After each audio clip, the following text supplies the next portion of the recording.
Levi Stadium in Denver. We're at halftime with the Raiders leading the Broncos 7-0. Now for a look at what's going on elsewhere, let's go to New York.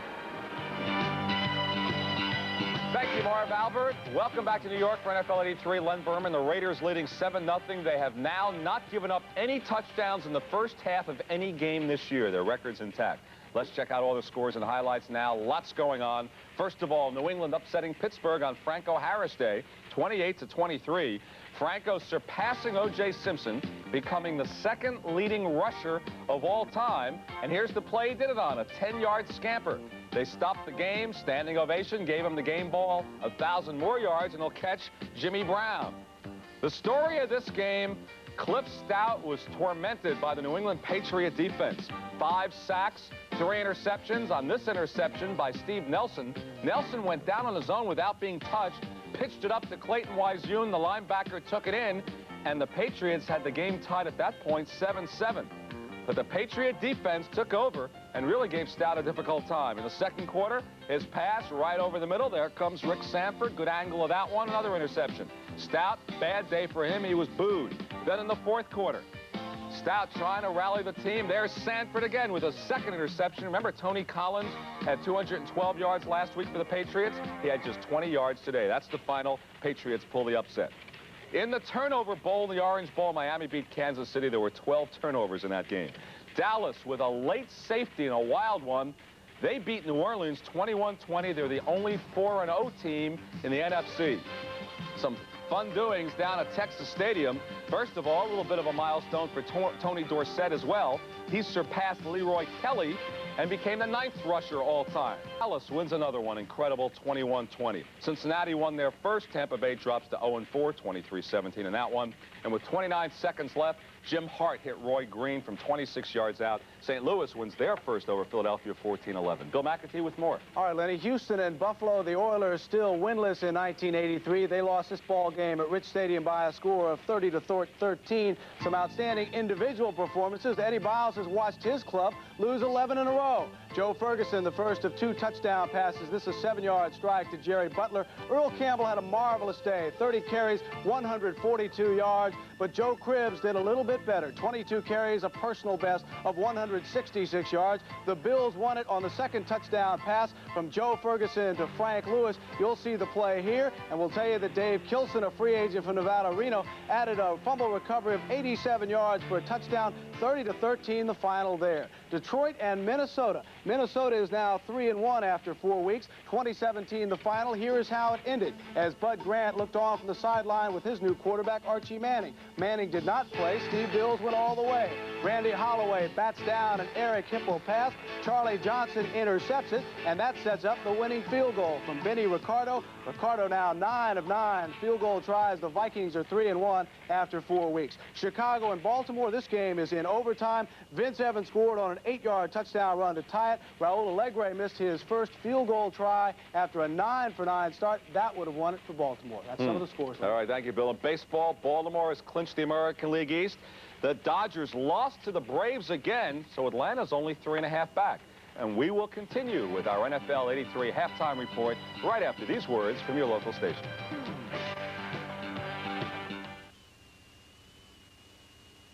Beginning Monday at 5:30. Be there on TV 24 for the next step in television news. News Scope, bringing information to life with people-oriented reports. There's nothing like it on television today. Beginning Monday at 5:30 on TV 24. Be there. During Gottschalk's Giant Sunday Smash, we'll be bringing you special one-day savings from 10 a.m. to 6 p.m. Like Chemenda denim and corduroy pants, regularly $32 to $38. But now, during our Sunday Smash, they'll be just $24.99. Levi's bootcut 501s, regularly $19.50 and $20, will be only $12.99. Or save on a rotary telephone, now just $14.99. Special savings throughout the store during our Giant Sunday Smash at all 7 Gottschalk stores. Being the best doesn't come easy. It takes dedication, hard work, and commitment to excellence. And when you've achieved your goal, you keep working hard, staying ahead of the competition. At Continental National Bank, we know what it takes to be the best. And as your full-service business bank, we're always working hard to turn your business opportunities into success. Continental National Bank, where hard work pays off. Marvin is about to discover that he didn't receive his Orchards Back to Home circular. He knows it's filled with special fall fix-up savings that he's not about to miss, like the Peerless single-handle kitchen faucet, $24.88, bath model, $31.88, and Sink Masters 1/3 horsepower model 400 garbage disposal is just $31.88. Marvin's determined to get his Orchard circular. How about a trade? And when you see the unbelievable selection and low prices, you'll understand why. When you really want a choice, choose Orchard. TV 24, KSEE, Fresno.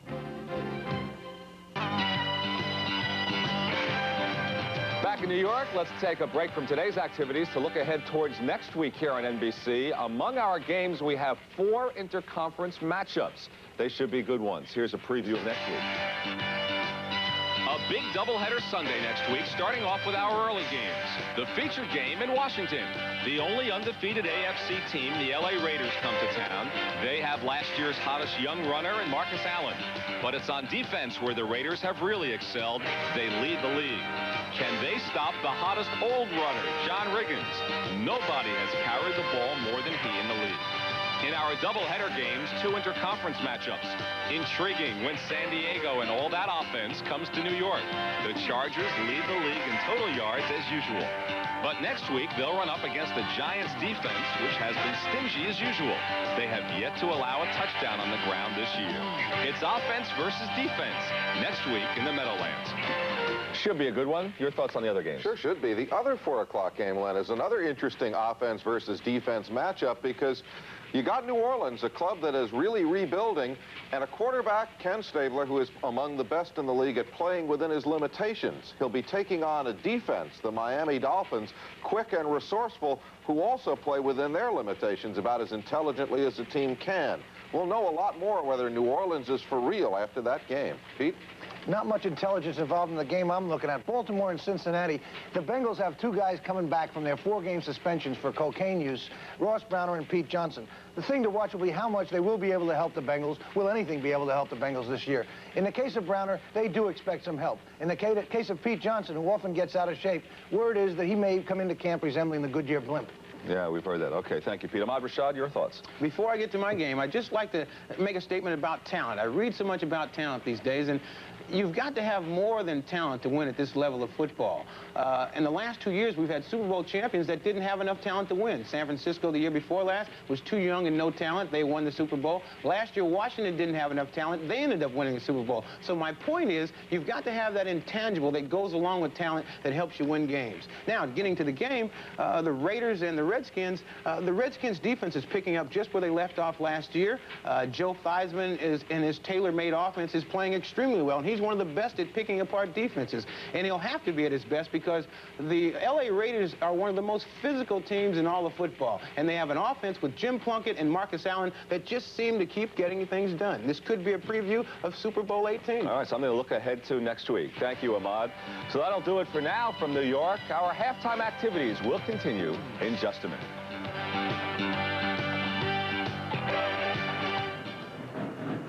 Back in Denver, Colorado, at halftime, the Los Angeles Raiders lead the Denver Broncos by the score of 7-0. Marv Albert, along with John Brody, the only score of the first half. Jim Plunkett to Cliff Branch, 35-yard pass play. And for the rookie John Elway, it has been an up and down first half. The stats show 6 for 11, 71 yards, but he also got rocked in that first half. Well, Marv, I don't think it fools anybody, and particularly John, that today is a very difficult day indeed. They started out trying to run the ball on the ground. They had a little bit of success, but not very much. No points on the board definitely indicates it's going to be tough for a quarterback. You see him just making a fine throw here to open the ball game up, and then, as has been the case, he's had somebody in his face. He makes a beautiful throw here to pick up a first down, keep a drive alive. But all in all, it's been the secondary of the Raiders, the extremely outstanding pass rush, which has allowed those defensive backs to get in his way. And right here, John he takes a lick that he will remember for quite some time. Another rookie, Bill Pickell from Rutgers, hits him just as he lets go of the ball, the most vulnerable time for a quarterback. John has a great future, but today it's been very tough. All right, so at halftime, it's the Raiders over the Broncos by the score of 7-0. We'll be back with the second half right after these messages from your local station.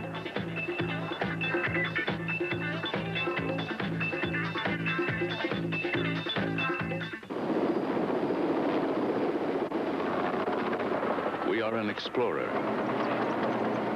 a farmer, a miner, and an insurance company. We're a pipeline, a truck line, a gold mine, and a leasing company. We're a builder, a printer, a logger, and an energy company. We are more than 41,000 men and women working in 18 different industries all across America. We are Southern Pacific. We also run a railroad. The sun brings out all kinds of people, and they all want a beer that won't slow them down. Turn it loose, turn it loose, turn it loose tonight. Coors Light, turn it loose tonight. Don't hold back, turn it loose tonight. Beer after beer when you're moving around. Coors Light is the one that won't slow you down. Coors Light, turn it loose tonight. Turn it loose, turn it loose. In a world premiere movie, she gives her love to any man who has the price. It's tearing her apart. Hill Street's Veronica Hamill in Sessions, Monday.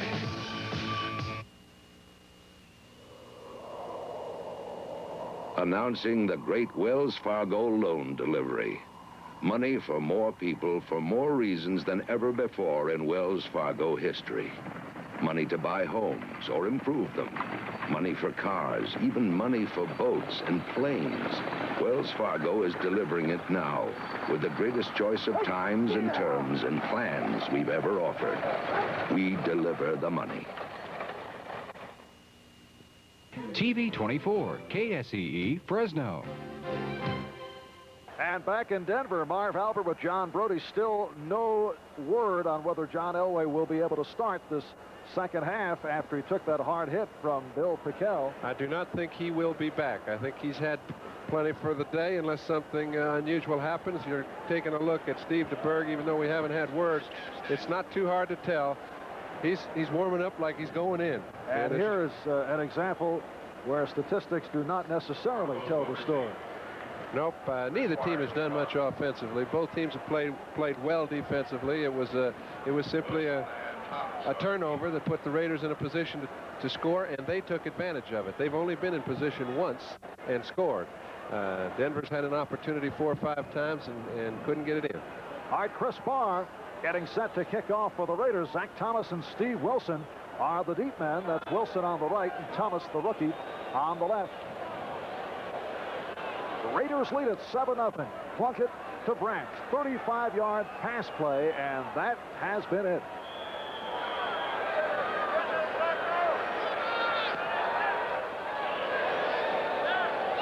And here is Wilson to the 10.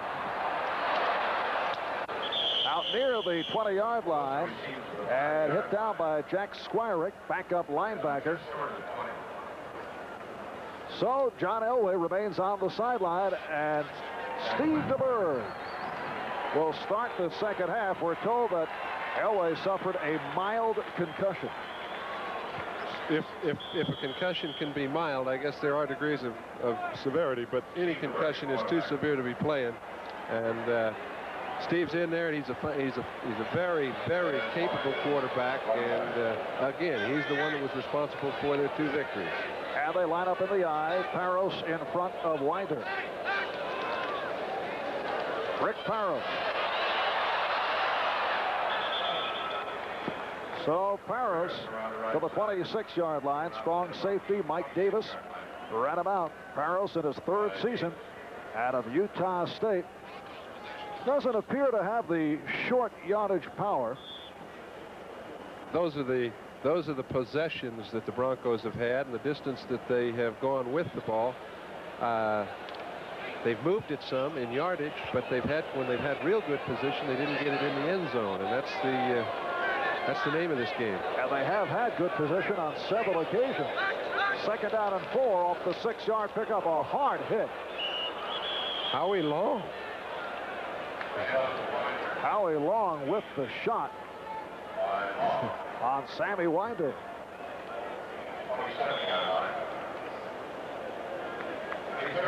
There's Long, 3rd season out of Villanova. Man to replace John Matuzak, stepping right in. Solid player. And Long plays that intimidating style game similar to Lyle Alzado. He sure does. And he's a young one. 3rd down and 3. And DeBerg swinging it for Winder. Incomplete.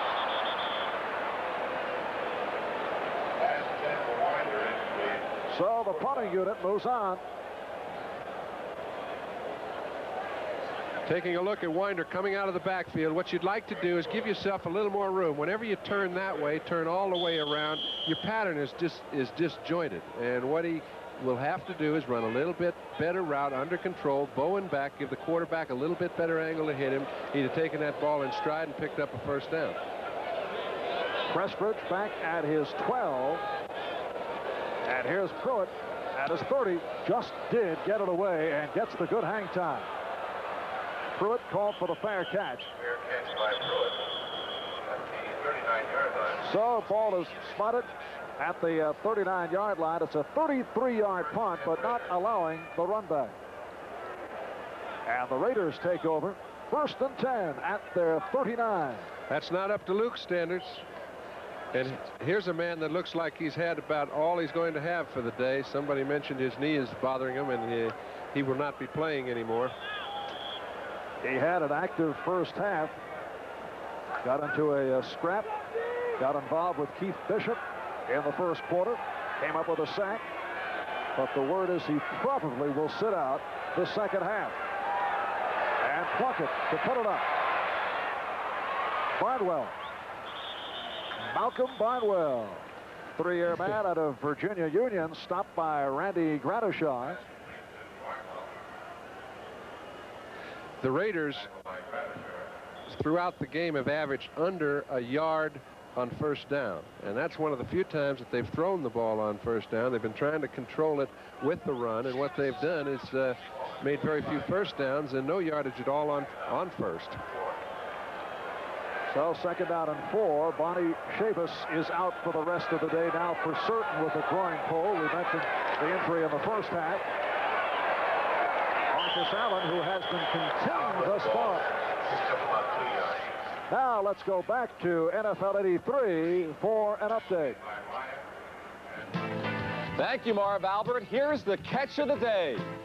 Dan Fouts back to pass for San Diego. He has Wes Chandler working Rod Perry. The tip, spin around. Chandler grabbed it for the touchdown. San Diego now within 4. Back to you, Marv. Thank you, Len. Marv Albert with John Brody from Mile High Stadium, Denver, Colorado. Usual sellout here for the 95th consecutive time.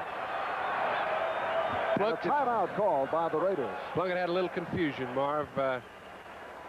You can hear the discussion coming out of the huddle, and I guess he feels the best thing to do is just take a little timeout, go over and talk about it with Tom Flores, and they'll come up with some answer. On the other side of the coin, there's Dan Reed.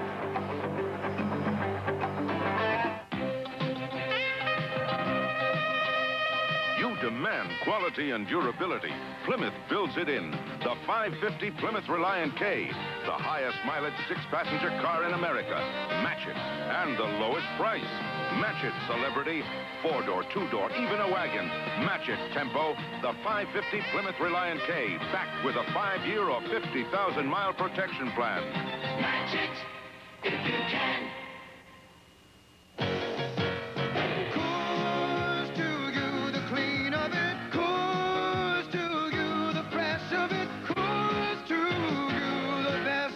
The best of the Rockies is yours. The Queen of the Rockies, The fresh of the Rockies. Brewed the Coors way, natural and pure. Coors to you, the clean of it, all night through, the fresh of it, Rocky Mountain Gold, you got it.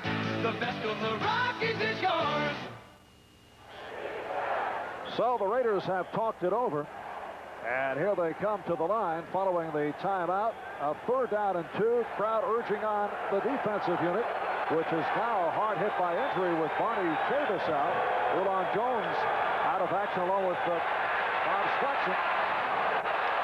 Kenny King for a long gator down to the 35-yard line, covered by Randy Grattershon.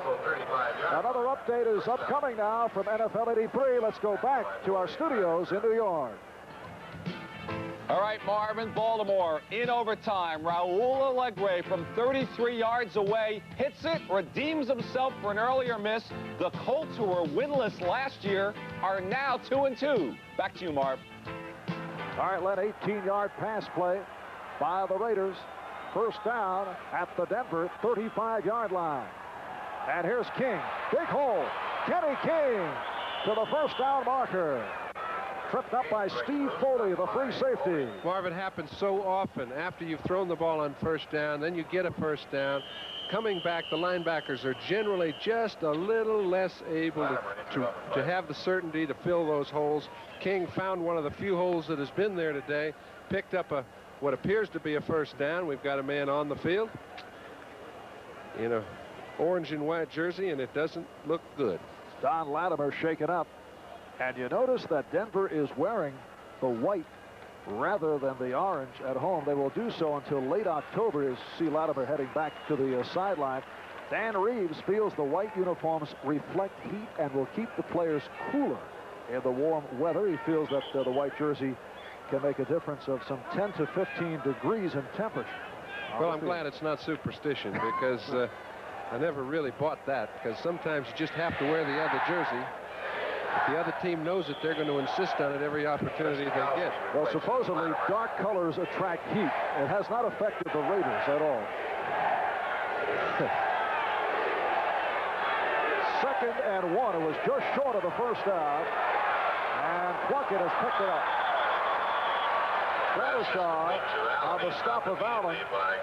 And his forward progress is marked out of the 23-yard line. So a 1st down for the Raiders. They lead it 7-0. We have 11 minutes remaining in the 3rd quarter. And so far, as we watch Marcus Allen go back to the huddle, you remember he has only been stopped once, and that was by Cincinnati a year ago. Today, he is being held in check very well by a very stubborn Bronco defense. Allen and King are the running backs. Now Allen followed King, and a flag is thrown on the far side of the field. On the left side.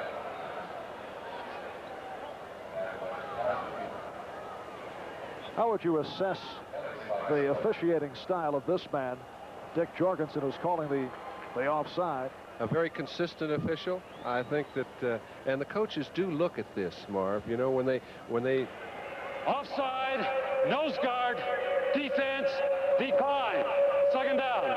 When they do start preparing for a ball game, the players, the offensive linemen in particular, they know who the line judge is. They know just the way he handles a game, how much control he takes of a ball game.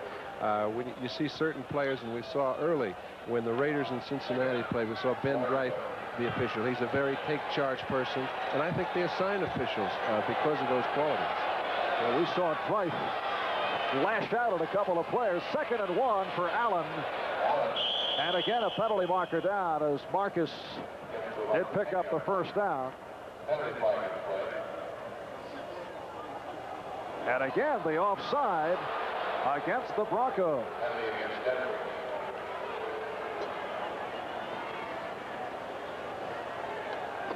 So the Raiders have picked it up.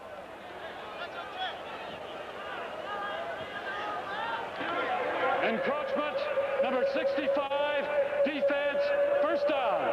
It's the rookie Walt Boyer, who has seen quite a bit of action today, what with the injury suffered by Barney Chavis. And a 1st and goal for the Raiders at the 8-yard line. Plunkett has Branch left and Barnwell right. Allen and King are the running back. And Marcus is stopped behind the line. It's a loss. Reuben Carter, the nose tackle, number 68 on the play. That is the tough way to make yardage. Reuben Carter and Don Latimer, the two nose guards that alternate, have done outstanding jobs for years, and they've just kind of gone, they've been taken for granted. They're so outstanding. When you make a play like this, you penetrate past the line of scrimmage, bring a back like Marcus Allen down for a 2-yard loss. That's a great play. And it's a 2nd and goal from the 10.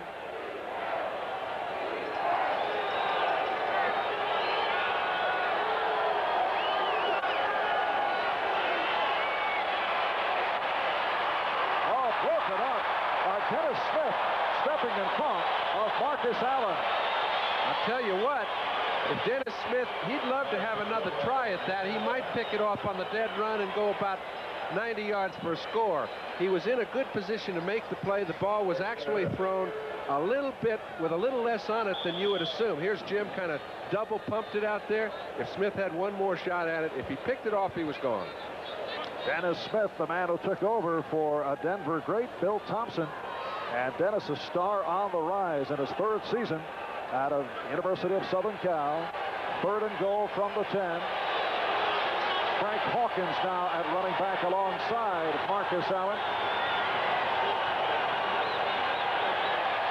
Hawkins blocking for Plunkett. And a good play. Lewis Wright stepping in front of Malcolm Barnwell. That's the first time that Plunkett has tried Louis Wright, and I think you can see for yourself why they don't try him very often. He comes up with almost as many balls as the intended receivers. He's one-on-one. He's just like Lester Hayes all day long. Jim Plunkett's trying to get the ball to the wide receiver. Somebody's coming over to try and help him. It looks like Mike Harden, but he doesn't need any help. He stuffs Barnwell and the ball. And Chris Bahr has come on to attempt the field goal. This will be a 28-yard attempt. We mentioned he's had his difficulties this season, but he's a streak man right now, not in the midst of a good one. But this one is right through. So Bahr is now 3 for 6 on the season. And that one went off a Bronco. And the Raiders now lead it 10-0. When I do a job, I do it like a pro with my Home Light 330.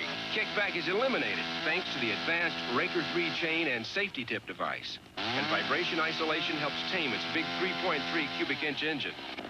The Home Light 330.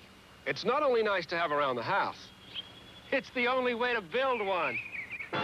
Nobody does a job around the home or farm like Home Light Jacobson. Now get a free pair of Wolverine boots with selected models. See your Home Light dealer for details. When Apple invented the personal computer, we were all alone in the world. But soon it seemed that everybody was trying to build a better Apple. Well, somebody finally did. Lisa from Apple. So advanced it puts us right back where we started. Alone again. Soon there'll be just 2 kinds of people. Those who use computers and those who use apples. This is Len Berman in New York. Air Coryell is flying again this week. After trailing big in the first quarter, all day, Fouts finds Chandler for a 2nd touchdown. San Diego has just taken the lead over Cleveland. Back to Denver. And right here, let's pause briefly for station identification. This is the NBC Television Network. Fresno.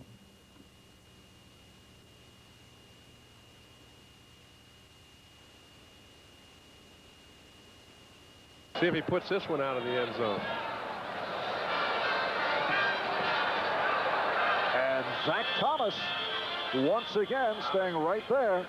So Bahr has kicked very well today. Good decision, Marv. Generally, if you get the ball more than 2 or 3 yards deep in the end zone, stats will tell you that you don't get it out past the 15-yard line very often, and it's much worse to have the ball inside the 15 than it is good to get it outside the 25. So I think he used good judgment. And the Broncos now 1st and 10 from the 20-yard line. 5.5 gone by, third quarter. They are trailing 10-0.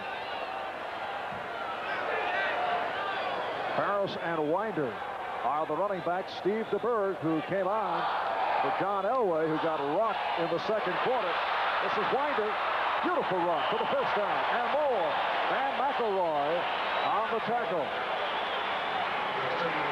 Sammy Winder kind of picking his way through holes. Well, because it didn't look as if there would be one, but it was a little trap block by the tight end Wright. Now take a look, number 87 in your picture.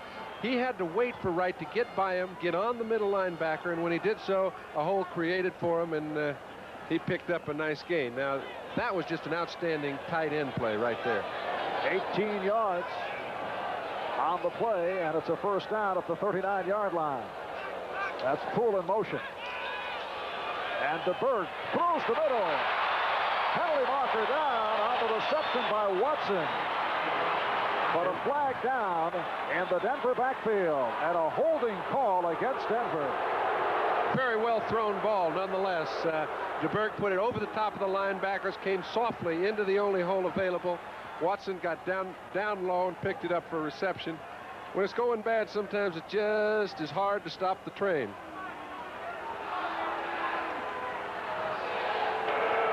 Holding, number 76, offense, still first down. It's the right tackle, Ken Lanier, called for the hold. As we take a look at John Elway on the bench, he's a bit confused right now, Marv. It's been 4 games into the season. Last week he had a little shot in the arm, took him down for a touchdown late in the ball game. Trying to learn too much too fast can really lead you into a position where you're not sure of the things you knew before. And I think that's where he is right now. So Steve DeBerg now with a first down and 20 on the screen. Winder again drops it. He's had problems. There have been several drops. Sammy Winder has done it on the ground, 85 yards, 14 carries, but not as a receiver. A lot of people would say, well, why doesn't he go down the field? You're not going to make any ground throwing little screen passes on first down and 25. Okay, well, that's all well and good, except to get enough time to get a receiver down the field is very difficult indeed. And today, it's been even more so. That's why when a penalty is accrued against one of those offensive linemen, it really puts a quarterback in a bind. And DeBerg is 0 for 3, facing a second down and 20. Out of the shotgun. That time he threw a wobbler, and he overthrew. Pass intended for Zach Thomas. There's Zach, rookie from South Carolina State. Steve, I don't think got the ball as cleanly as he would like. He had to throw the ball a little faster than he wanted. When you take that ball from center, you try to get it as quickly as you can so you can recognize the defense and see who it is you're throwing to. And this was a very quick pattern. Just had a little problem getting a grip. So third down and 20. Steve DeBerg also facing the pressure. Reports this week that he is considering the Denver Gold of the USFL. Many reports concerning Steve DeBerg this week. We mentioned the unusual contract. And DeBerg is sacked. That time he tried to get a pattern down the field, as we discussed. It's just that tough. He didn't have enough time to get his receivers 20 yards down the field before those outstanding defensive linemen for the Raiders were sitting right in his face. And Greg Townsend, the rookie from Texas Christian, getting to the quarterback. So again, the Bronco offense is negated. And again, we see Luke Prestridge. This time back at his 5-yard line. He and Greg Pruitt spending much time on the field in punt formation. This time gets some distance. Here's Pruitt, 30-yard line, 40.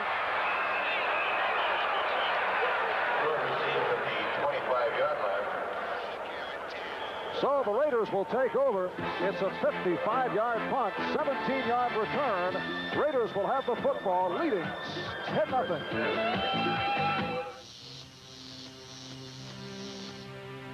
Four years ago, this American sports car existed only on a drawing board. We knew then the competition was good. We had to be good. Now Chrysler's new Laser XE challenges the gold standard Porsche 944. Laser, fuel-injected, turbocharged, stays close in high-speed cornering. In acceleration, Porsche leads. Laser, front-wheel drive, nitrogen-filled shocks, beats Porsche in the slalom. Laser matches Porsche in braking. But Laser XE keeps you in command with advanced electronic instrumentation. Porsche doesn't. Laser, even when you add rich mark cross leathers, is still thousands less than Porsche. And Laser protects your investment with a 5-year, 50,000-mile protection plan. Porsche doesn't. Chrysler's new Laser XE, because we knew the competition was good.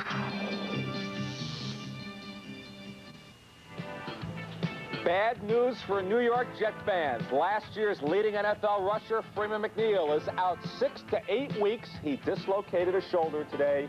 A dismal start for this new season for the Jets. Back to you, Marvin, John. Well, the Jets off to the slow start. In fact, McNeil had a knee problem coming into camp, but that is a devastating loss. Raiders first down at the 42-yard line. 8 minutes remaining, third quarter. Here's Kenny King out across the 45. Don Latimer there to make the stop. When I watch the Denver defense play, I marvel at the fact that week in and week out, they hang in there. Now, you know, you'd think as we watch the 49ers with a slight lead over Atlanta in the third quarter, these guys play such good defense time in and time out. The dam never breaks on them. Nobody scored as many as 14 points all year, and their offense has not had the ball enough to really take the pressure off ever. The way things are going here, Broncos will need a score from the defense. As the defense has come up tough once again on this Raider drive. Greg Pruitt stopped by Reuben Carter. So it sets up a third down and 6 at the 46. 35-yard touchdown pass play. Jim Plunkett to Cliff Branch in the second quarter. And here in the third, a 27-yard field goal by Chris Bahr. 10-0 Raiders.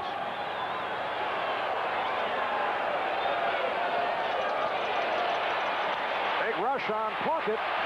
Oh, you'll describe that pass in a moment, I know. Kenny King picking up the first down. Little shovel toss by Plunkett. Well, we discussed it earlier that you might see the ball coming to you from any angle with Jim Plunkett playing quarterback. And the reason being he's always alert to where his backs are. He knows Kenny King's out there trying to help him. You see, King is out there pretending to block, then slides off. Well, that's a real good release for a quarterback. He knows if he's in trouble, if I find King, he'll be looking to me for a short pass. He does, picks up the first down, and that's the kind of coordination that keeps drives alive. It works. That's out of the repertoire of Joe Kapp. Yep, we were talking about the Jets having a bad break. The defense took over. Jerry Holmes ran in an attempted field goal attempt, 57 yards, and their game's tied. All right, here's the swing for King. Kenny King, who's had an outstanding third quarter. Run out by Randy Gradishaw. King has done it both on the ground and as a receiver. Kenny King in his 5th season out of Oklahoma.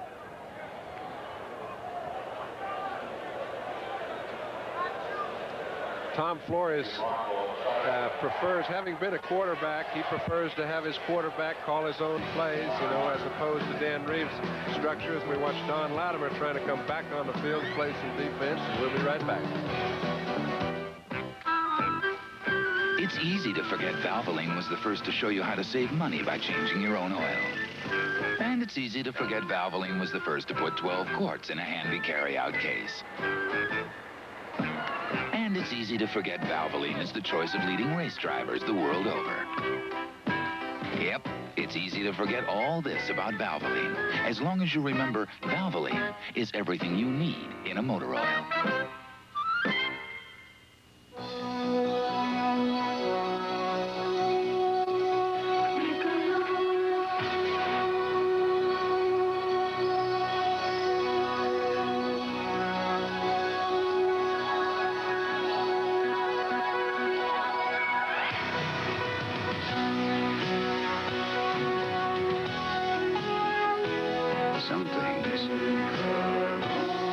for themselves. NFL 83 is coming at you with a special doubleheader. The LA Raiders take on the Super Bowl champion Washington Redskins, or the explosive San Diego Chargers battle the New York Giants, plus hard-hitting regional action on NBC. And again, Don Latimer was shaken up, and he is back at the Denver bench. It's been a rough day physically for the Broncos. Mild concussion suffered by John Elway. Ronnie Chavis was knocked out of the game. This is Hawkins. First carry of the day. Frank Hawkins in his third season out of Nevada Reno. Looking for the first down. He's right near the marker. Frank Hawkins is a fellow that has been getting better as in each year, and he is the third back behind two fine ones, Kenny King and Marcus Allen, but real good in short yardage situations. You see him time and again pick up the 1, the 2, the real tough yards. That's what they use him for primarily. Very compact, powerful runner. Scored a touchdown Monday night against Miami. Just shy of the first down. It's a 3rd and 1. And they're packed solidly. Here's King. Try to knife across, and we'll have to wait. Mike Harden on the tackle as Kenny King tried to slash across for the first down. Raiders seem to think they have it. Number 70, Henry Lawrence pointing, indicating a first down, but they will measure. Very, very close.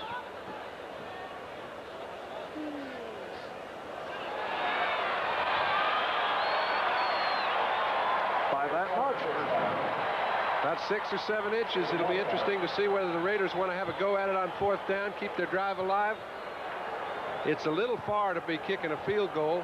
And that is a very dangerous play in a close game. We saw one picked off, one blocked back in Shea Stadium. Holmes ran it in for a touchdown.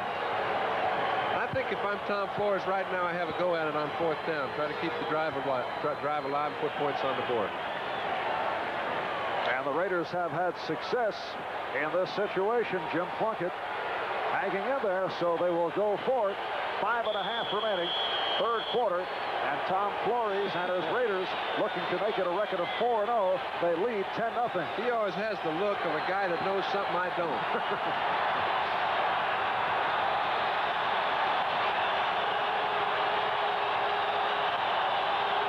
Eric Jensen in motion. Allen going outside, tripped up, but he has it.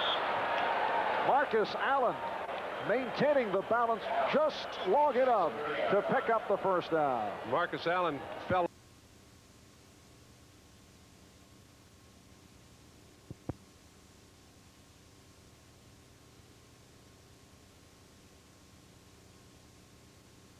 Down at the 16. Hawkins inside the 15 and gang tackle. Look at the arms on Frank Hawkins. Now that is a big, small man. 5'9", 210 pounds. 2nd down and 7 as Hawkins picked up 3. As you mentioned, Marcus Allen did have the wind knocked out of him as he ended up on top of the football a moment ago. So Tom Flores going with a combination of Hawkins and Pruitt.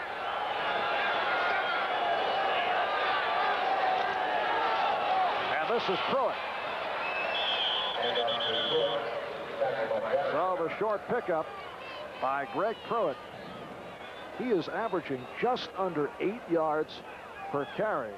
They use him in situations where when he does get the ball, they're trying to get him on a trap, or like you see here, it's a draw play. Well, he gets through a hole, and he's liable to break it for 25 or 30, and he's done that on 2 or 3 occasions, and that's why his average is up to 7.7. One of the NFL's top all-purpose backs, Greg Pruitt. 3rd down and 4 at the 11.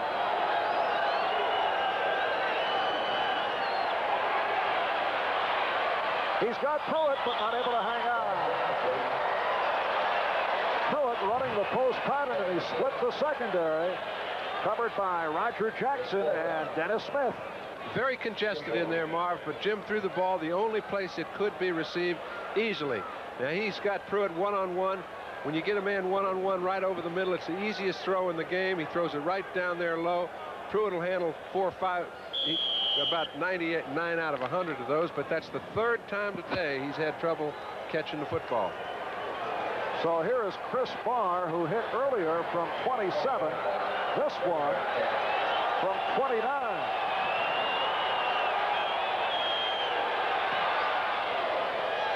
And Bahr has connected again. So the Los Angeles Raiders able to put up 3 more on the board, and with 2:23 left, third quarter, they now lead it 13-0. Prepare yourself for the new world of Chrysler technology, where an electronic cockpit helps keep you secure, where you sit in the lap of luxury. The 1984 front-wheel drive New Yorker, Chrysler's most technologically advanced luxury car. Here is available turbo power, the new way to achieve extra performance, impressive mileage, a quiet, luxurious ride, and Chrysler's 5-year, 50,000-mile protection plan, the new Chrysler New Yorker. If you run a small business, profits can get squeezed when inventory doesn't match up with production. What you need is a tool for modern times, the IBM personal computer. Not only can it help you plan ahead, it'll balance your books and give you more time to make dough. And the cost? That's the icing on the cake. Your own IBM personal computer. Try it at a store near you. Neil Diamond, live and in person. Dolly Parton, live and in person. Over 50 great stars doing what they do best, live and in person, starting Tuesday. Los Angeles Raiders going 47 yards, 12 plays, and they conclude with the 29-yard field goal by Chris Bahr to take a 13-0 lead. The kickoff by Bahr. This is Wilson, and he will stay there again. Boy, it's good discipline not to come out when you're 7 yards deep, but it's very tough also because most kick returners only get an opportunity to get their hands on the ball during a kick return, show what they can do, and it's very tough to stay in there. Particularly when you're trailing by the score of 13-0 and you're looking to get something going. Still the best play. Denver now, 1st and 10. From the 20, you just saw the stat on DeBerg. He's 0 for 5 since coming on for Elway. He has Watson right and Upchurch near side. Winder on the slant out near the 25-yard line.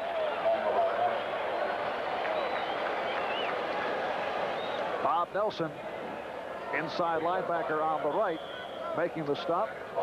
You mentioned earlier that up front, Raiders do all kinds of shuffling, but the linebackers usually stay the same most of the way. Hendricks and Nelson, Martin. There's a statistic. Sammy Winders had 16 carries and has actually outgained the Raiders, but he's done it on draw plays, long yardage situations, and it's not a ball control sort of a statistic.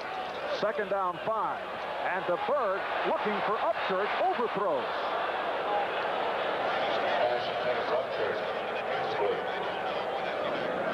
Lester Hayes, Ted Watts in pursuit of Rick Upchurch. Word from the Raider dressing room that Marcus Allen has a bruised hip. So he is heading back to the dressing room, and no word on whether he will return. John Elway is out with that mild concussion. Taking a look at John, you know, he's trying to find, you know, since DeBerg has come in there, it hasn't changed much. And there are no miracle men. You either have a group of offensive linemen that are moving people around at the line of scrimmage and they give you an opportunity to do what you would like to operate with, or they don't. And today they're getting beat at the line of scrimmage. And when that happens, you don't put many points on the board. 3rd down and 5 from the 25. And DeBerg hit down. Another sack by the Raiders, this time Archie Reese. That's 4 for the Raiders, the 2nd by this guy, number 74, Archie Reese. Tell you, Howie Long was was the man that made it possible for Archie to get that sack by forcing DeBerg out of the pocket, going right straight up the gut. Archie and how he played a little game. You see number 75 coming right at DeBerg, and Piquel also. So they met him back at quarterback. And Luke Prestridge now back in his end zone. Greg Pruitt is back. Oh, Prestridge in big trouble, able to get it away. And here's Pruitt midfield. Pruitt down to the 30 and pounded out across the 30. A flag is down. I don't think I've ever seen that, and particularly out of a guy the quality of Luke Prestridge. He went to kick it, and the ball just kind of fell out of his hand. He didn't move his leg. He got a good bounce and was able to kick it again. But when you do that, you're going to have some linemen downfield. Now, I know they're supposed to hear the thud of the ball, but how do you do that if you're down there as an up back? They're gone. They expect it to be gone, and so are they. Ineligible downfield on the punt, number 55. Offense, decline. First down. All right, Dennison downfield too quickly. Prestridge did get a 41-yard punt away. It was nearly blocked by Derek Jensen. By the whole group. He actually stiff-armed Jensen out of the way. Yes, it has been a long day for Dan Reeves and his Denver Broncos. There just are no secrets. He's looking for a play. It's pretty tough if you're losing the battle up front. Here are the Raiders at the Denver 28, first down. Plunkett had time. Cliff Branch on the reception. Mike Hart covering. Well, in the fourth quarter, Atlanta now leads San Francisco 20-17. Boy, that's a game. They have had some Donniebrooks in the last few years out there, particularly in San Francisco, where they're playing today. Steve Bartkowski's become one of the top quarterbacks in that game, and I really think he's about ready to take Atlanta somewhere. All right, first down at the 17-yard line. Jim Plunkett looking to take the Raiders in for some more points. They lead it by the count of 13-0. Again with time. Touchdown! And again, it's Cliff Branch. How good a throw was that one, Marv? That ball was thrown before Branch made his final move. Threw it right on the numbers. Allowed Branch to catch the ball in stride. It looks like it's so easy you can do that every time, all right? But the skill involved in this play is to be able to read your receiver and his move so well that the throwing lane is there. You put it right where it has to be thrown. You know it's going to be caught. You know he's going to move in that direction at a specific time, and those two have worked beautifully on two plays today. Earlier from 35, this from 17. Mark Wilson will hold for Chris Bahr.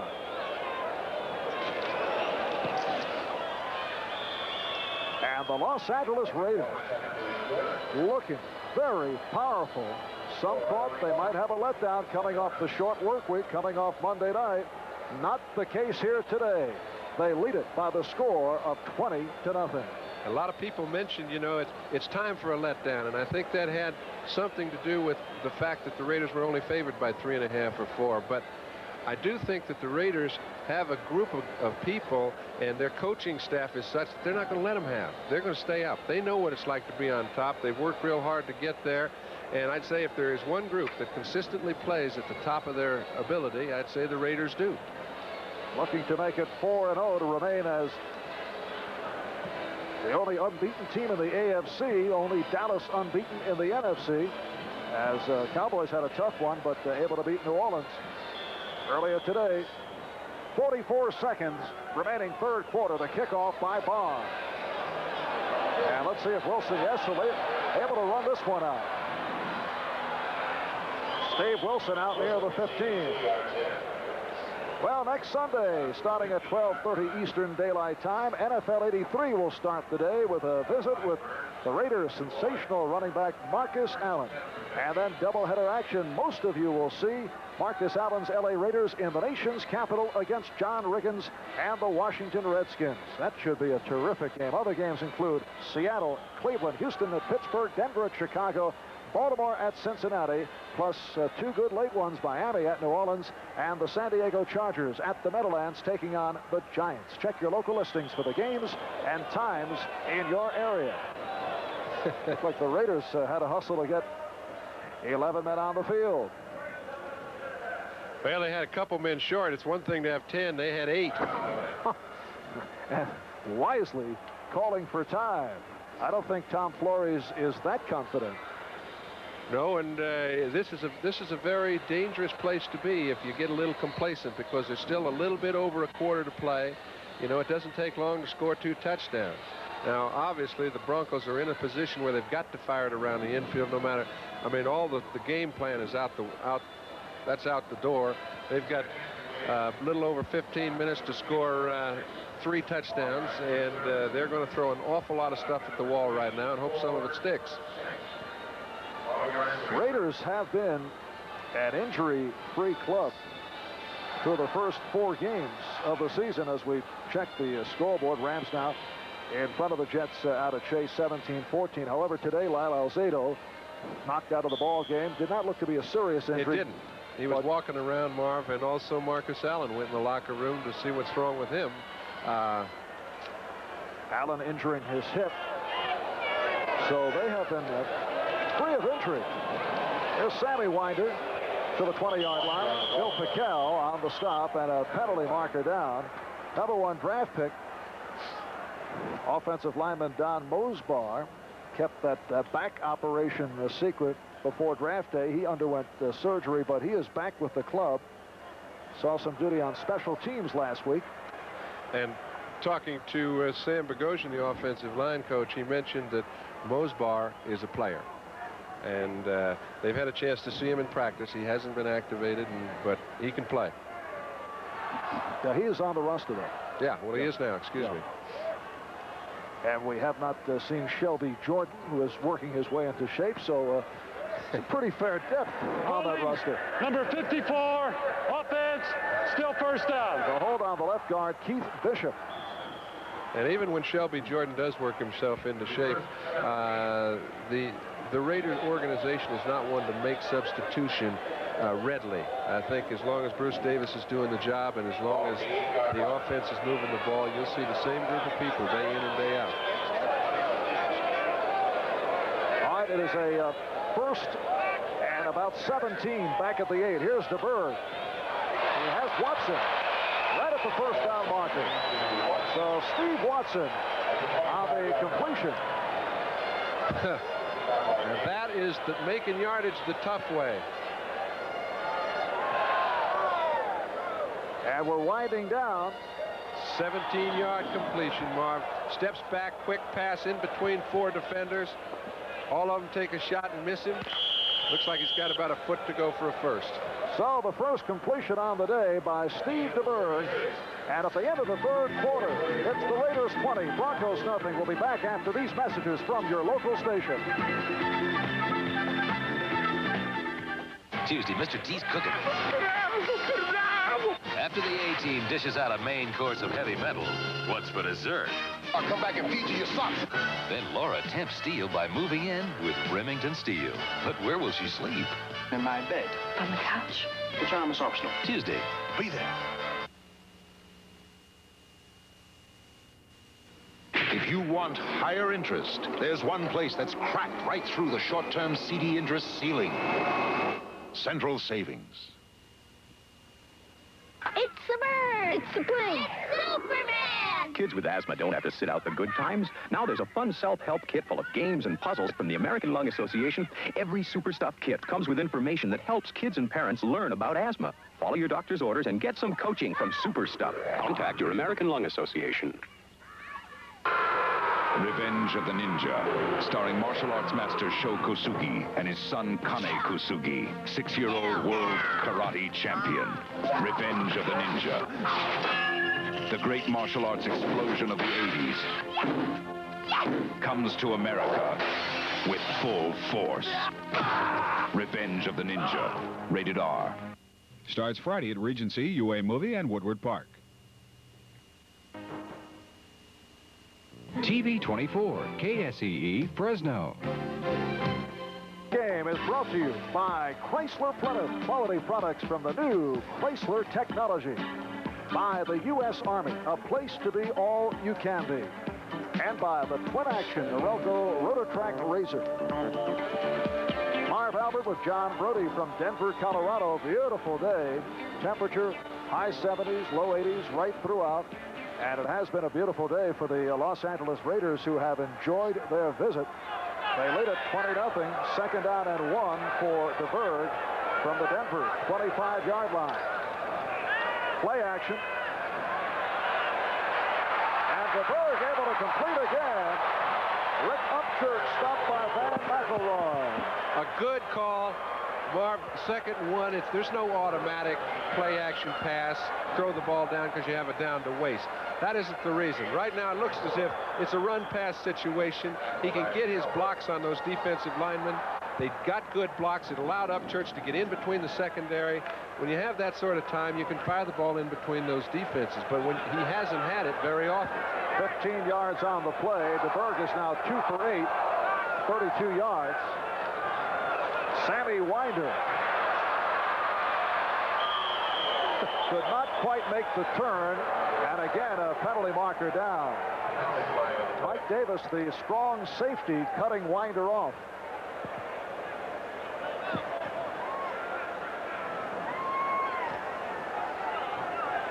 And it's been a busy day for the officials. And the clip called on Denver. Happens so often too. It's hard to get yourself out of the habit of trying to get low and get down on a defensive back. And now the rules state that you must hit him above the waist, cracking back. That's what he did, and he went a little low. And Reeves discussing the call. He doesn't like it. He's saying he was outside of the area where he can't hit him low. He might have a point, but it's 15 yards anyway. Personal foul, illegal crackback. Number 87, offense, still first down. The tight end, Jim Wright, called on the penalty. And it's a first down back at the 31-yard line. I'll look at the third quarter rundown. And the Raiders taking command. Not the case in the first half, although they led 7-0, but the Broncos have the better stats for what that is worth. Here's Winder. And a flag down. As Winder was hit by Townsend, the second man coming in. I think that was strange, but it looked as if it was an offensive holding call on number 64. Now, if he did that, he didn't hold him very well. Bill Bryan's the center, an excellent center. That is not being met with much approval up here, and I had a little problem finding it myself.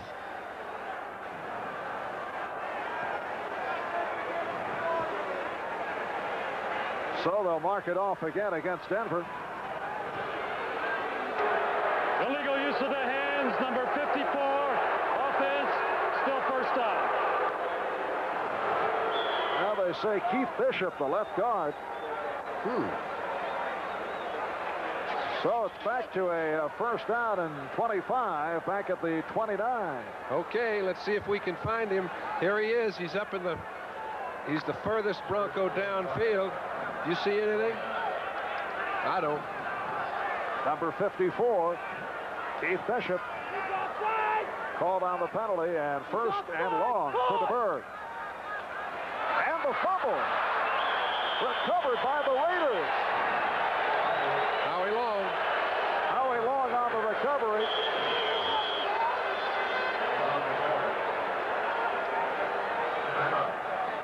And a timeout has been called. A minute gone by in this fourth quarter. Raiders will take over, leading 20-0. Fall's here. Can Winter be far behind? And back in Denver, Howie Long covering up on the fumble by Sammy Winder. Here it is. You take a look at Sammy. Never really had the ball clean. Archie Reese got his hand in, created the fumble, and both Howie Long and Archie Reese are working very well together today. Fourth fumble by Denver. They've lost 2 of the 4. The Raiders take over at the Denver 29. Plunkett with good protection. Intended for the tight end, Todd Christensen, who has been the favorite receiver of Plunkett, but not the case today. He's been goose-egged, I believe. He's got one. I believe he caught one earlier. We'll have to check that. Washington in front of Seattle, 27-17.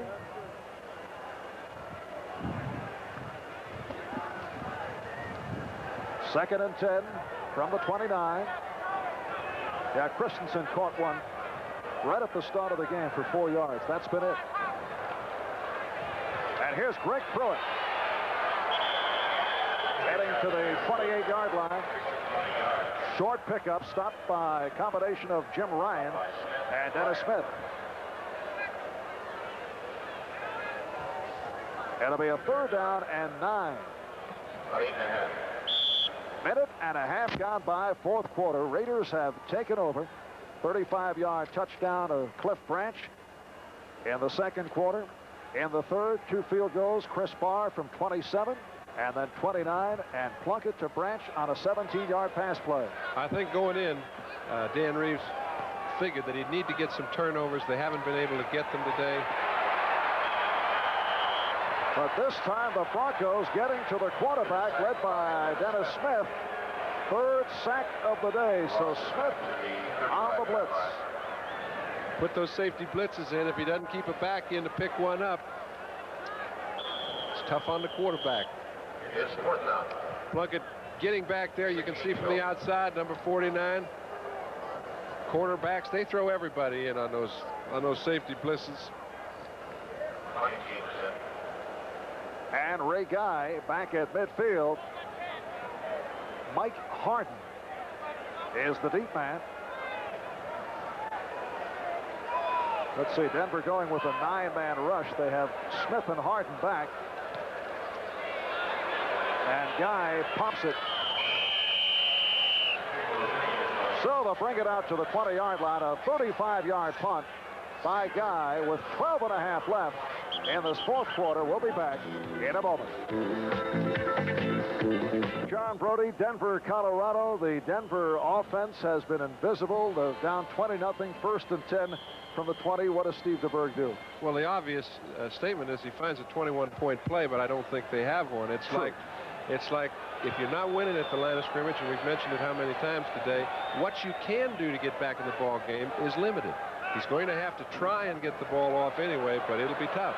Well, they go to the ground. Sammy Winder, good second effort, breaking tackles and battling his way for the 1st down and some more. Matt Miller, number 55, answering. He's not pleased with Winder breaking a couple. It's a 13-yard run. I think the effect that play could have, though, is that I think Denver needs something to pump them up, to get their linemen enthused. And Winder has broken a couple of plays today. This is one of them. Made fine runs after it looked like it was all clogged up. He's broken some tackles. He's made over 100 yards rushing. They still haven't got any points to show for it. He cannot do it all alone. Broncos 1st down at their 35-yard line. Watson is left, Upchurch right. And Winder again. And fans not happy with the ground game. Rod Martin on the stop. They still feel they're in it, okay? They want to take a shot. Let's have a go at this thing. If we lose 34-0, so be it. But let's put something up there. 2-yard pickup, 2nd down and 8. Lester Hayes is just having a ball. He hasn't really been very busy today. Again, Watson left, Upchurch right. And now DeBerg on the screen. Did not develop very well. In fact, Winder took a pretty good pop from the linebacker Nelson as he tried to get outside. You cannot get your backs out. You cannot throw screens. And that time, the 2 inside interior defensive linemen spotted it and held him up. Good play by Bob Nelson. And it's a 3rd down and 8. And here are the Raiders able to just sit back and play this one. You know, it's funny. I'll be interested to see what they do on 4th down. It's getting to the point where they've got to make a decision if they're making a try to win the ball game. If it comes up 4th and 6, I'd have a go at it. Would you? 11 minutes left. I'm not the coach. All right, John.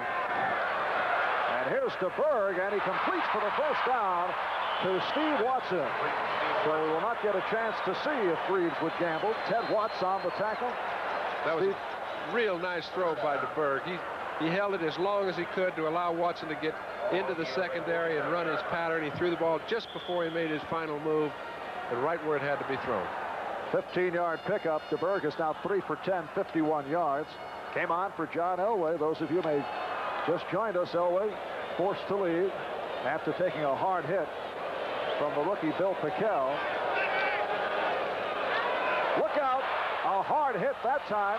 But DeBerg able to get it away, and they say completed pass to tight end Jim White. But a very short pickup off the fade back by DeBerg, and he was really hammered. Probably the nicest catch he'll ever make for a 3-yard gain. McElroy's been very tough on him. And just remember, Rod Martin we spoke about earlier in the ball game, he came free. When he's coming free on your blind side, you're going to smart.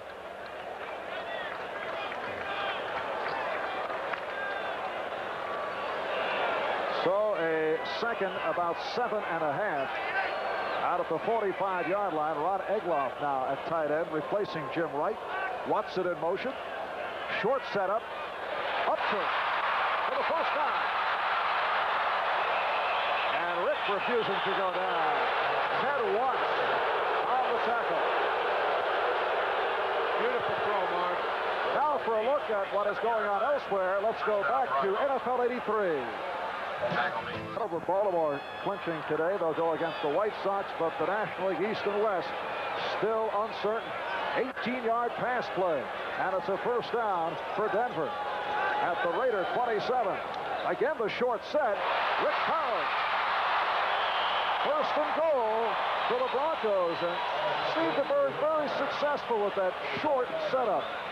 Well, he's one of those throwers that can throw the ball quick. He played out there in San Francisco where he and Montana both were real fast delivery boys. This time he jumps. He knows he's going to Peros the whole way. He's trying to get him inside one of the linebackers. He does so. Hits him for a first down, and this is the most impressive drive they've had. All started 3rd and 13, 3rd and 7. 18-yard advance, first and goal from the 8. Nathan Poole, nothing. Bill Pickell. Okay, here's a thought. I don't know if it means anything. You run a play like that, and you run 30 seconds off the clock. There's 7:55 left in the ball game. They almost can't afford to run any more plays if they're trying to win the football game. They have a chance to get it back 3 times, make 3 touchdowns, but no running plays. And you saw the graphic. The Raiders have not given up a rushing touchdown this season. They've allowed only 3 points in the first half through the first 4 games. DeBerg throwing that off the mark.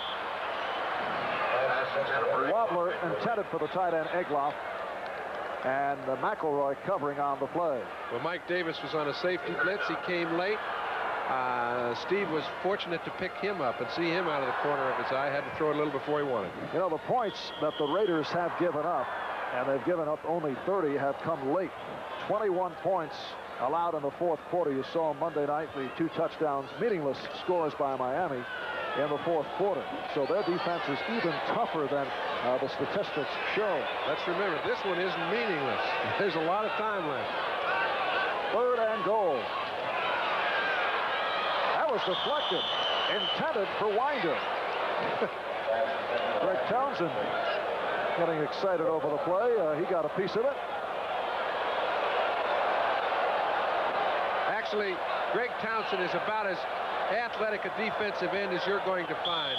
He's agile, he's tough, extremely strong for his size, and he's got his eye on that quarterback. Now, when you can get caught up in the pile and still keep your eye on the quarterback, you can do some good. That was a great move because Townsend was in the air, committed himself to his right, and was able to lunge to the left. You'll see it again. You got it, exactly. If he doesn't put his hand up and get a piece of the ball, it's going to be a sure completion and a possible touchdown. So it's a 4th and goal. And penalty markers down. False start, number 60, offense. And it's against the Broncos, the right guard, Paul Howard. You can see how fast a guy that's alert can get off that line of scrimmage. As soon as your guard moves at all. And you see number 60, Howard moved a little bit. Townsend's off. McKell's off. Start, number 60, offense, still 4th down. And it is now a 4th down, 4th and goal, back at the 13. Dan Reeves, in his 3rd season as head coach of Denver. First year, that impressive 10 up, 6 down, just missing the playoffs. Last year, Broncos dropping to 2-7 and facing a 2-2 record this year. And DeBerg looking for Watson. Deflected away by Otis McKinney.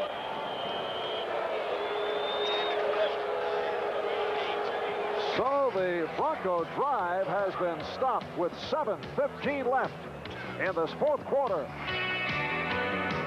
John Elway forced out, suffering a mild concussion as he was hit hard by Bill Pickell. Steve DeBerg coming on. He led the Broncos up the field, but the drive is stopped by the Raiders. They take over at the 13. Here's Pruitt spinning for a yard. Carl Mecklenburg, rookie out of Minnesota, making the stop. 75,103 tickets sold today. Only 814 no-shows, so a 95th consecutive sellout here at Mile High. And the 49ers beat the Falcons 24-20. How many times do they have those fantastic finishes out there at Candlestick Park? Montana must have put another one on them. 2nd down play. 2nd and 8. Chester Willis, 3rd-year man out of Auburn, getting the call, his 2nd carry of the season. There he is, number 38. Had a good preseason, average about 4 yards per carry. So Tom Flory's now doing some shuffling with the 20-0 lead. Down to 6:15 left in this 4th quarter. Now has a new acquisition, Don Hasselbeck, in the lineup. Hasselbeck did play some double tight end situations on Monday against Miami. 3rd down and 4. Here's Willis again. And Willis able to dart for the 1st down, but a flag is thrown. Steve Foley on the tackle. Hey, it looked like a holding call on the offense. He called it on number 27, I believe, Frankie Hawkins. But nonetheless, it doesn't take away from the ball carrying ability. These ball carriers are getting into ball games for the first time right now, and how they play here dictates how long they'll stay.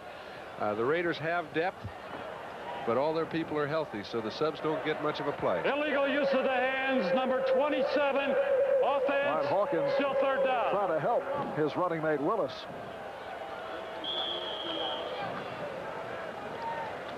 It'll be a 3rd down and 13.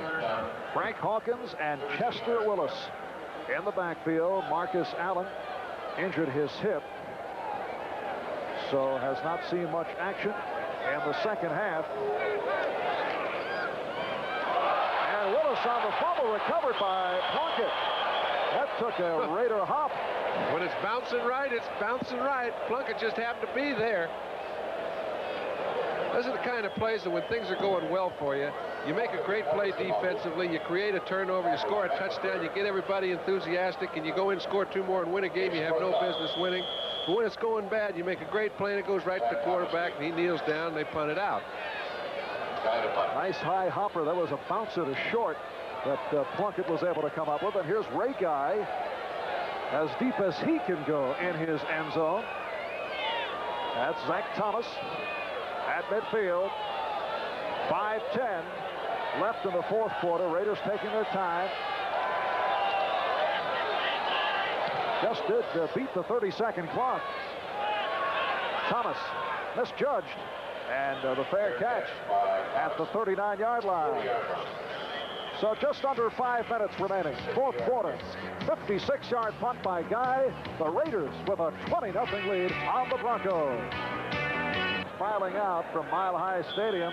Denver Broncos facing their 5th consecutive loss, and that would be their 5th consecutive regular season here at Denver. That would be the longest such streak since back in 67-68.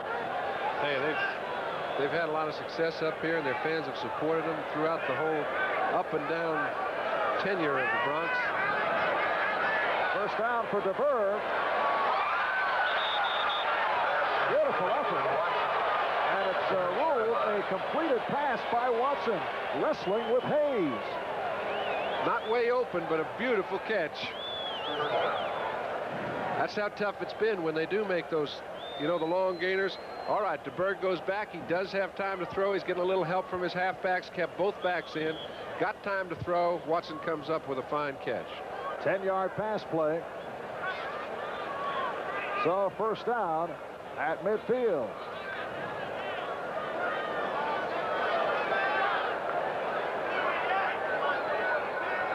Four minutes and 50 seconds remaining in this fourth quarter. It's Watson again for another first down. So Watson with his 5th reception. He was quiet earlier in the game. In fact, he and Elway have not been able to hook up. Well, when DeBerg took over on both occasions in Baltimore, where Watson was sensational, and in Pittsburgh, his primary receiver was Steve Watson. Well, I think it's the case with John right now, getting to know his personnel, being able to allow Watson to get down the field, make his cuts. DeBerg's been working with him for an extra year, and don't think that doesn't help. First down, 34-yard line. And let's see what they rule. Incomplete. Incomplete. Right here, let's pause briefly for station identification. This is the NBC television network. Channel 24, KSEE, Fresno.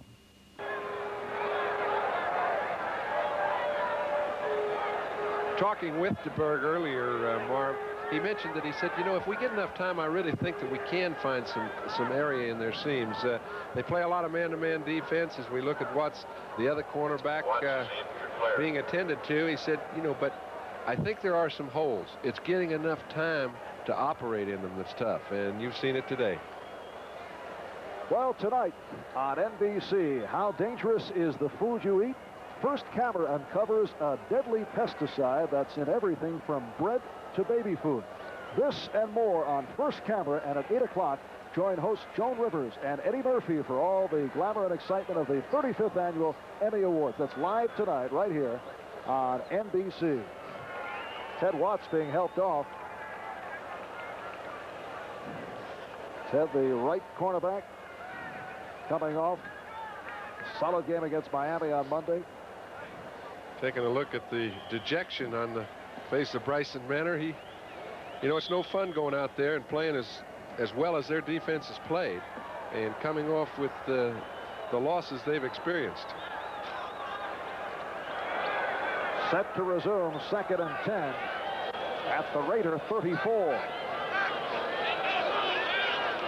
Penalty flag thrown, and DeBerg overthrows Watson in a race with Hayes, but a marker down. Steve Watson in his 5th season out of Temple, despite that skinny frame, gets the job done. He's been an outstanding receiver. And he's one of those that has good speed, but also has the attention to go in that middle and with blinders on. He doesn't. Illegal motion, number 81, offense, decline. And it's Watson. Watson called for the illegal motion. When he goes in the middle, and all quarterbacks know whether the first look is back at the quarterback or into the secondary. And if you're a receiver, you've got to be able to look at that quarterback first and then feel your way through the secondary, or it's very tough to operate in there. And now for this 3rd down and 10, Watson is to the right. And the rookie Clint Sampson out to the left. DeBerg looking that way. And it's picked off. McElroy on the intercept. Van McElroy with the interception again. When it rains, it pours. Van McElroy is playing awfully good football, however. He's one of those second-year players that's sitting back there and playing that free safety or center field, as some call it. He makes a real good run to get a piece of this ball from his free safety position. Just DeBerg trying to take any chance at all to get the ball in the end zone, throws it to him on the dead run. This is his second interception of the day. Job well done. And his third on the season. Van McElroy, who took over at free safety for the retired Burgess Owens, has had himself a big day. First down for the Raiders at the 12, or under 4 minutes left in the fourth quarter. This is Frank Hawkins. And the second string backfield combination of Hawkins and Chester Willis looking very impressive. Hawkins picked up 8. It'll be a second down and 2 out of the 20. I was trying to see if they had made any substitutions on the offensive line, and they haven't. I'll tell you, they put those fellas out there, and they just forget them, you know. Well, good luck, y'all. Mickey Marvin is back after sitting out a couple with the ankle problem. He was replaced by Steve Sylvester the last 2 games. Again, Hawkins looking for the first down, and again, some words between Broncos and Raiders. Earlier, we had a square-up involving Lyle Alzado and Keith Bishop, which was quickly broken up, and we've had a couple of verbal exchanges. That's the tight end, Todd Christensen. Those and dirty looks don't really hurt you much, though. No gain on the play. Third down and 2. Yes, sir. Todd's probably a little frustrated. And here he gets pushed right back over the pile by. That's the rookie Walt Boyer.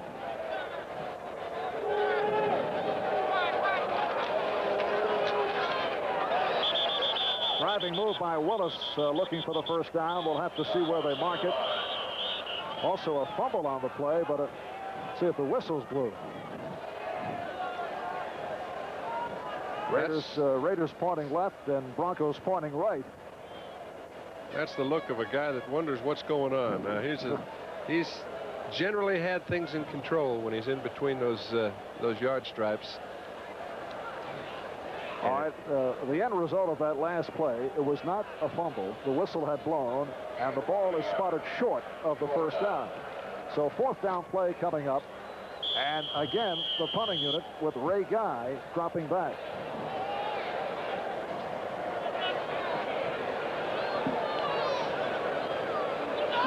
Two minutes and 15 seconds.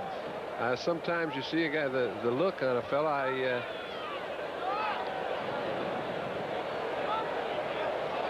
John, I think there will be better days, You're pal. trying to get very deep here. But not much to say, really. I think we've said it. Ray Guy is back at his 8-yard line. But now here's the 2-minute warning. And now here comes another one of those fantastic finishes. Back in Denver, Marv Albert with John Brody. The NFL report is upcoming with Len Berman. A look at what is happening around the National Football League today. Here's Ray Guy getting set to boot for the 8th time. And Zach Thomas is back.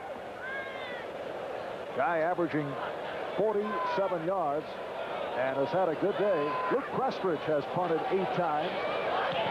Good rush. Here's Thomas. Out to the 40. 45. 30.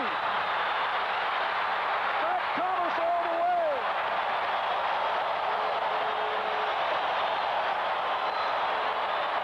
'69-yard run on the punt return by the rookie from South Carolina State. They finally gave the horse a chance to run. Listen, there weren't many people left in the stands to see it, but they sure did miss something. This kid is running in place of Rick Upchurch, who has been for years the best punt returner in this game. He's taken over right where he left off. We've seen him run a couple back in very fine fashion. Watch Todd Christensen. He falls, he gets blocked just as he's trying to make the tackle. It's all roses from there on in. Zach Thomas had a 42-yard kickoff return against Pittsburgh in the opener. That's the Broncos' longest kickoff return in some 3 years. So the Broncos able to maintain one mark. They have never been shut out here in Denver. And the point after by Rick Karlis.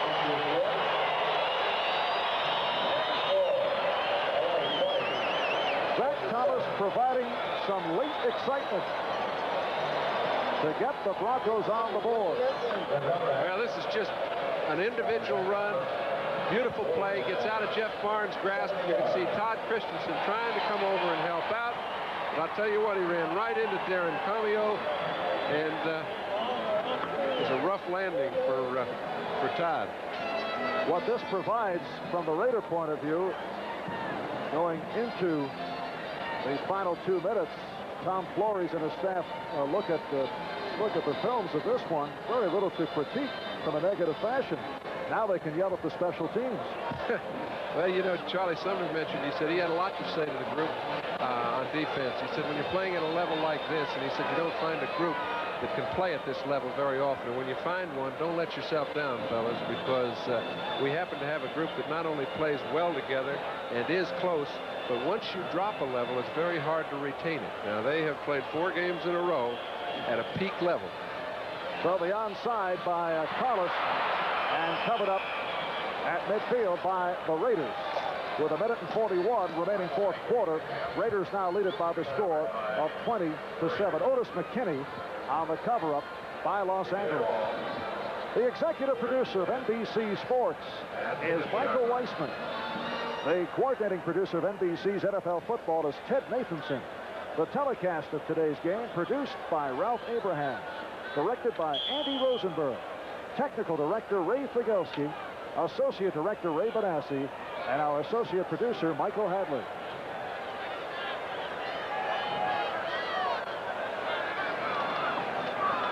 Again to the ground, and again Hawkins inside the 45-yard line. I think you can safely bet that Dan Reeves will take all his timeouts. They have 3 left. One more first down, and it would be history, however. They could run the clock right out when there's 1:31 left. They still have to make a first down to be able to do that. Hawkins picking up 5. It'll be a 2nd down and 5 when we resume from the 45-yard line. Los Angeles Raiders, who will face the Redskins in Washington next week with a record of 4-0 in 2 weeks. On October 9th, Raiders home for Kansas City, and then on the road for a couple at Seattle and at Dallas. When we look at the stats, Marv, of Jim Plunkett, it doesn't say anything tremendous, but he played better than that. He was pretty much in control. When he had to keep drives alive, he made good throws. He made 2 beautiful touchdown passes to Cliff Branch. And I'd say all in all, Jim had a fine day. That captures his season. He has done enough to win. And with a combination of Marcus Allen and Kenny King, this is Hawkins. You know that over the years, Marv, he has only lost 1 big game, that one to the Jets last year. Other than that, whenever he's been in a position to win a championship or win anything. For the Bahr brothers, Chris has had a good one here in Denver. Chester Willis. Oh, submarine. 28, Roger Jackson.